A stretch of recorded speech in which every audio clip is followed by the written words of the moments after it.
ఒకే movie చూడడానికి 1000 మంది వెళ్తారు. ఆ మూవీ, ఆ సినిమా 1000 మందికి ఒకేలా అర్థమవుతుందా? అర్థం కాదు. ఒకే ఇన్సిడెంట్, ఒకలాంటి ఇన్సిడెంటే 10 మందికి జరుగుతుంది. కానీ ఆ 10 మంది దాన్ని ఒకేలా చూస్తున్నారా? ఒకేలాగా అవగాహన చేసుకుంటున్నారా? లేదు. మరి ఒకే రియాలిటీ ఎక్కడుందండి? అంటే there are 2 kinds of realities. Objective reality, subjective reality. Objective reality, మీరు నాకు కనిపిస్తున్నారు, నేను మీకు కనిపిస్తున్నాను. బయటికి వెళ్తే ప్రపంచం అంతా మనకు కనిపిస్తుంది. ఇది ఆబ్జెక్టివ్ రియాలిటీ.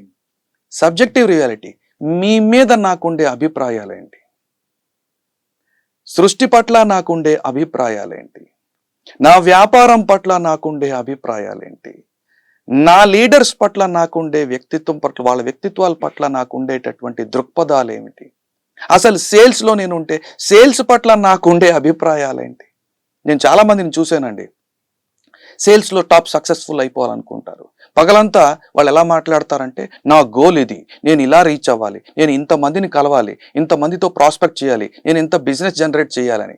కానీ నిద్రపోయేటప్పుడు వాళ్ళు ఆలోచించాలి, ఈ సేల్స్ మార్కెట్ ఇంతే, మనం సేల్స్ చేయలేం, క్లయింట్స్ అందరూ దుర్మార్గులు, అసలు వాళ్ళు వినరు, మనం క్లయింట్స్ని నమ్మించాలి, అది చేయాలి. ఈ భాష ఏదైతే వాడుతున్నారో, ఈ భాషతో ఎంత కంట్రోల్ చేస్తున్నారండి వాళ్ళు.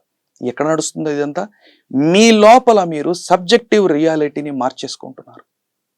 మీ ఇమోషన్స్ని యాడ్ చేసి, మీ ఫీలింగ్స్ని యాడ్ చేసి, ఈ రియాలిటీని మీరు ఏ దృక్పథంతో అయితే చూస్తున్నారో దాని అర్థం ఏమిటంటే, మీకు కనిపించే రియాలిటీ, మీరు ఎక్స్పీరియన్స్ చేసే రియాలిటీ మీరే సృష్టించుకుంటున్నారు. ఆ బయట ఉన్న రియాలిటీ అందరికీ ఒకలాగే ఇవ్వబడిందండి. కానీ దృక్పథాన్ని ఎవరు కంట్రోల్ చేస్తున్నారు? మనమే కంట్రోల్ చేస్తున్నాం. ఇక్కడ ఒక కోర్ సబ్జెక్ట్ తెలుసుకోవాల్సింది ఏంటంటే అటెన్షన్, ఫోకస్. ఈ ఫోకస్ అనేది రెండు వైపుల పదునైనటువంటి కత్తి లాంటిది, లేదా రెండు వైపుల పాయింటెడ్ వెపన్ లాంటిది. దానికి రెండు వైపులా షార్ప్గా ఉన్నది. ఇప్పుడు ఆ ఫోకస్ అనేది ఎటువైపు ఉన్నది, రెండు వైపులు కూడా ఈక్వల్గా పనిచేస్తుందండి. ఎగ్జాంపుల్ చెప్తాను. బయట వైపుకి ఫోకస్ చేసేటప్పుడు అది మీ రియాలిటీని సృష్టిస్తుంది. There is a saying in English, what you focus on gross. What you focus on gross. మీరు దేని మీద అయితే ఫోకస్ చేస్తారో అదే పెరుగుతుంది.